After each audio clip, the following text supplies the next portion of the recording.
Hello दोस्तों, कैसे हैं आप। आज की कहानी का नाम है डॉक्टर राजेश ने जैसे ही इंटरव्यू रूम में प्रवेश किया तो वहीं पर ठिठक कर रुक गया, क्योंकि इंटरव्यू लेने के लिए जो औरत बैठी थी वो उसकी पहली पत्नी संगीता थी।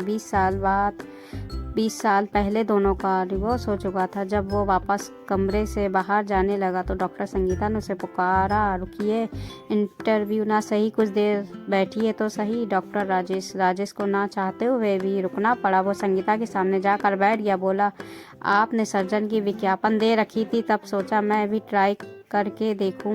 वैसे मैं एक दूसरे हॉस्पिटल में भी सेवाएं दे रहा हूं। संगीता बोली, फिर वापस क्यों चल पड़े थे। हमें एक अच्छे सर्जन की ज़रूरत है और आप तो सर्जन के साथ ऑन्कोलॉजिस्ट भी है। आप जैसे होनहार डॉक्टर की इस हॉस्पिटल को सख्त ज़रूरत है, प्लीज़ ज्वाइन कर लीजिए। राजेश उस समय पूरी तरह बेरोजगार था। उसने झूठ बोला था कि वो किसी और हॉस्पिटल में सेवाएं दे रहा है। उसके सिद्धांतवादी और गरीबों पर दया दिखाने वाले रवैये के कारण हॉस्पिटल वाले उसे ज़्यादा दिन रख ही नहीं पाते थे। राजेश ने खड़े होते कहा, मैं शाम तक आपको बताता हूँ। फिर वो जाने लगा तो संगीता बोली, चाय तो पी लीजिए। राजेश ने कहा, सॉरी, मैं चाय नहीं पीता। फिर वो चला गया। संगीता ने एक लंबी सांस ली और फिर उस दिन के इंटरव्यू निरस्त कर दिया और शाम तक राजेश के जवाब का इंतजार करना चाहती थी। राजेश के साथ संगीता की शादी 5 साल ही चल पाई थी।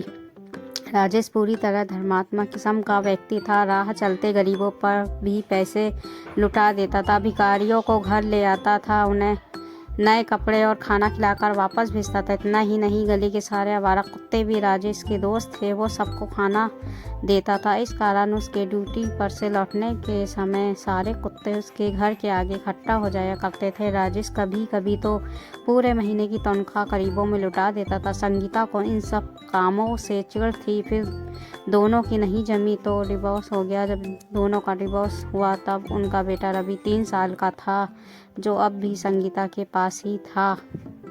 रवि BA MBBS कर चुका था, अब वो PhD कर रहा था। संगीता ने राजेश से डिवोर्स के बाद डॉक्टर अभिषेक से शादी कर ली थी। अभिषेक का खुद का क्लिनिक था, जो अब वो बड़ा हॉस्पिटल बन चुका था। अभिषेक संगीता से उम्र में काफ़ी बड़ा था। 2 साल पहले अभिषेक का हार्ट अटैक से निधन हो गया था। संगीता और अभिषेक की कोई संतान नहीं थी।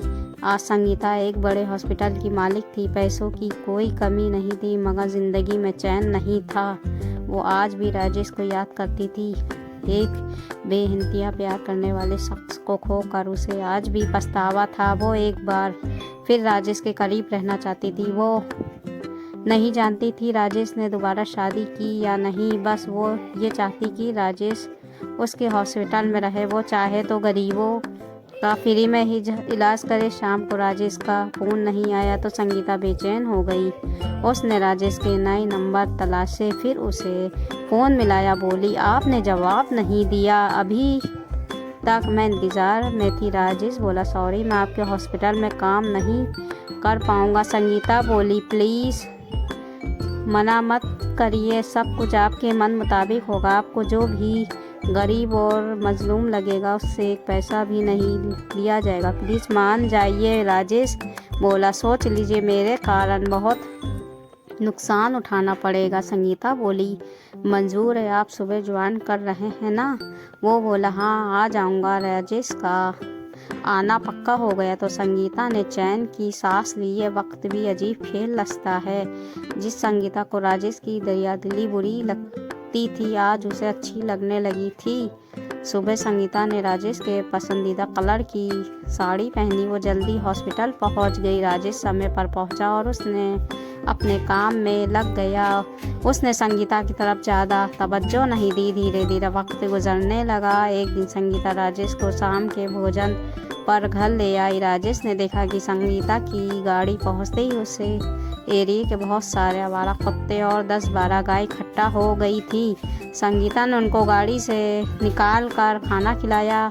नौकर गांव के लिए अंदर रखा चारा ले आया। संगीता सबको अपने हाथों से खिला रही थी। 50 वर्ष की संगीता को राजेश आश्चर्य से देख रहा था। आज उसे संगीता जीवन में सबसे ज़्यादा सुंदर लग रही थी, मासूम लग रही थी। वो उन कुत्तों और गांव की माँ जैसी लग रही थी। राजेश भाव विभोर हो गया। जानवर संगीता को टच कर रहे थे, चाट रहे थे। कभी इन सबसे घृणा करने वाली संगीता उनके बदन पर प्यार से हाथ फिरा रही थी। अंदर घर में प्रवेश करने पर राजेश बोला, ये परिवर्तन कब से हो गया? अचानक से आप पशु प्रेमी कब से बन गई? संगीता बोली, आपके बेटे के कारण।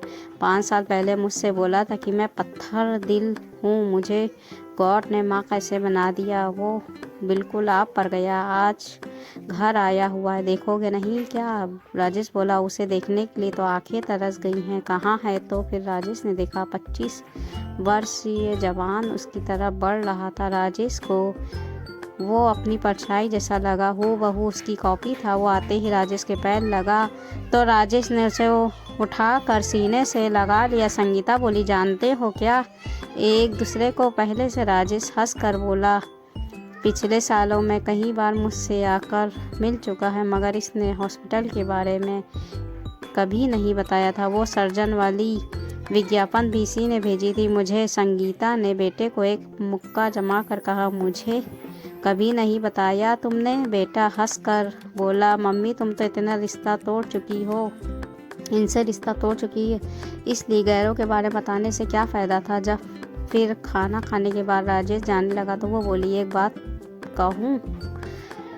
तो राजेश बोला, क्या? वो बोली, आपने दोबारा शादी क्यों नहीं की? राजेश हंस कर बोला, सन की जो हूँ, मुझसे शादी कौन करता? रमता जोगी हूँ, ना जाने कितने शहरों में रहा हूँ। दोस्त तो बहुत लोग बना लेते हैं, मगर जीवन साथी कोई नहीं बनाता।